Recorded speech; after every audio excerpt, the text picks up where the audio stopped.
have a ball. We work so hard, it's not funny. It's time to celebrate. Let's have a ball. Shalom, Assalamualaikum warahmatullahi wabarakatuh. Perkenalkan, nama saya Jovan Kamarsyana Mogonta dengan NIM 240711010017 dari kelompok 2. Baiklah, pada saat ini saya akan membahas materi mengenai pluralisme hukum dalam kehidupan masyarakat dan negara, tepatnya dalam bagian keterkaitan hukum tradisional dan hukum modern. Pluralisme hukum pada dasarnya merupakan sebuah kenyataan yang hidup dalam masyarakat Indonesia. Pluralisme hukum berarti adanya keberagaman sistem hukum yang hidup dan berlaku secara bersamaan di tengah masyarakat. Di Indonesia, setidaknya terdapat 3 sistem hukum yang berkembang, yaitu hukum adat, hukum agama, dan juga hukum negara atau hukum modern.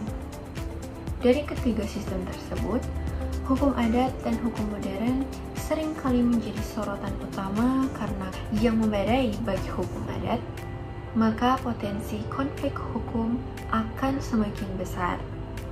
Untuk itulah konflik ini tidak hanya menyangkut soal kepemilikan tanah atau perkawinan, tetapi juga menyangkut identitas, budaya, dan harga diri komunitas adat. Oleh karena itu, negara perlu menempuh langkah-langkah strategis. Yang pertama, negara harus mengakui keberadaan hukum adat, bukan hanya sekadar secara formal, tetapi juga mengakuinya, mengimplementasikan hukum itu dengan sehari-hari. Yang kedua, negara perlu mengakomodasi hukum adat dalam hukum nasional dengan menyesuaikan kebutuhan zaman tanpa menghilangkan esensi adat itu sendiri. Dan yang ketiga, negara perlu mengharmonisasikan hukum adat dengan hukum modern melalui regulasi yang jelas, sehingga tidak menimbulkan ketidakpastian hukum.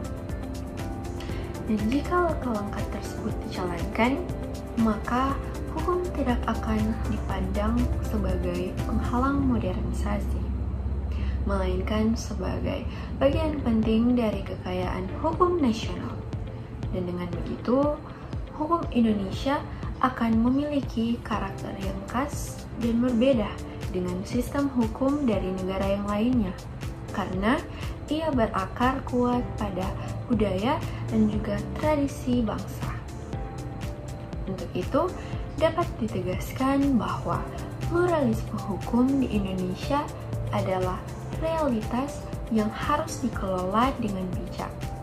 Hukum tradisional dan hukum modern berbeda dalam sifat dan ruang lingkupnya, tetapi saling membutuhkan, dan hukum modern memerlukan legitimasi sosial dari hukum adat, sedangkan hukum adat memerlukan perlindungan formal dari hukum modern, paling sering berinteraksi pada praktik kehidupan sehari-hari.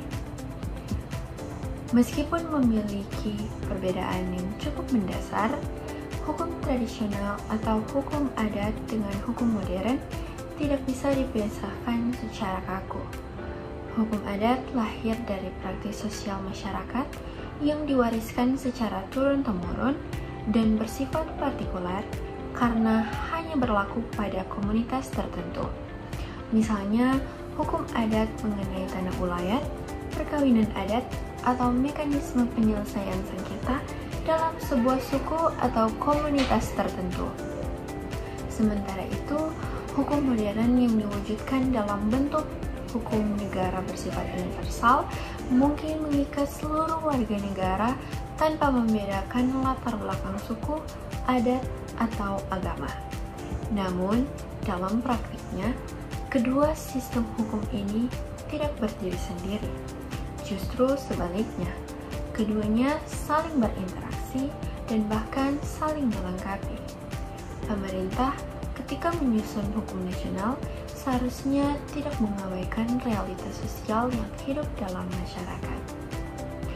Hukum nasional yang baik bukanlah hukum yang kaku dan semata-mata meniru konsep hukum barat, melainkan hukum yang berakar pada nilai-nilai dan kebutuhan masyarakat Indonesia itu sendiri.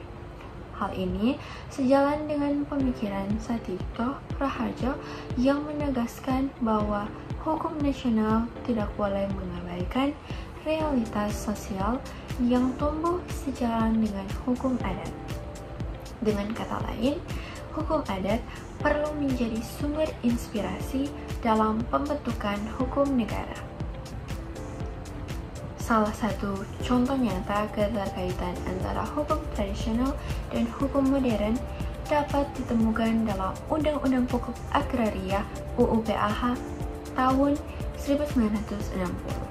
UU PA secara eksplisit mengakui bahwa keberadaan hak ulayat masyarakat adat adalah hak yang menguasai tanah secara komunal yang dimiliki oleh suatu masyarakat adat. Namun, pengakuan ini dibatasi. Hak ulayat tetap diakui sepanjang tidak bertentangan dengan kepentingan nasional maupun peraturan perundang-undangan. Artinya, hukum modern memberikan ruang bagi hukum adat, tetapi tetap dalam kerangka hukum nasional. Contoh lain dapat dilihat dalam hukum perkawinan. Meskipun Indonesia memiliki Undang-Undang Perkawinan Nomor 1 Tahun 1974 sebagai hukum positif, beberapa ketentuan adat masih diperbolehkan selama tidak bertentangan dengan prinsip-prinsip hukum nasional. Misalnya, perkawinan adat dengan prosesi tertentu masih sah dilakukan, tetapi untuk syarat-syarat pokoknya, perkawinan tetap harus sesuai dengan hukum negara seperti adanya pencatatan perkawinan di lembaga resmi. Selanjutnya, namun dalam praktiknya tidak jarang terjadi benturan antara hukum adat dan hukum modern. Misalnya dalam kasus sengketa tanah adat, hukum negara seringkali lebih menekankan sertifikat tanah sebagai bukti sah kepemilikan. Padahal bagi masyarakat adat, kepemilikan tanah itu justru lebih didasarkan pada penguasaan turun-temurun atau pengakuan dari komunitas. Perbedaan cara pandang ini sering melahirkan konflik. Masyarakat adat merasa haknya diabaikan, sementara negara berpegang pada asas legalitas formal melalui sertifikat. Nah, benturan semacam ini menegaskan bahwa sinkronisasi antara hukum modern dan hukum tradisional adalah sesuatu yang sangat penting. Tujuan akhirnya adalah untuk mencapai keadilan substantif, bukan sekedar keadilan formal. Keadilan substantif berarti keadilan yang benar-benar dirasakan oleh masyarakat yang tidak hanya berdasarkan aturan tertulis, tetapi juga mempertimbangkan nilai-nilai sosial dan budaya yang hidup. Pluralisme hukum dalam konteks Indonesia bukan sekedar teoritis. Ia merupakan kenyataan hidup yang nyata dirasakan oleh masyarakat, terutama di daerah-daerah yang masih kuat memegang tradisi adatnya. Jika negara tidak memberikan ruang jika kedua sistem ini bisa bersinergi, maka hukum Indonesia akan mampu menciptakan keadilan yang lebih inklusif.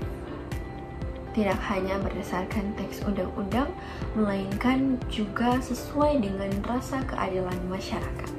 Baiklah, itulah materi singkat dari saya mengenai pluralisme hukum dalam kehidupan masyarakat dan negara, dan keterkaitan hukum tradisional dan hukum modern. Sekiranya dapat dimengerti, dan mohon maaf jika ada kesalahan, dan terima kasih.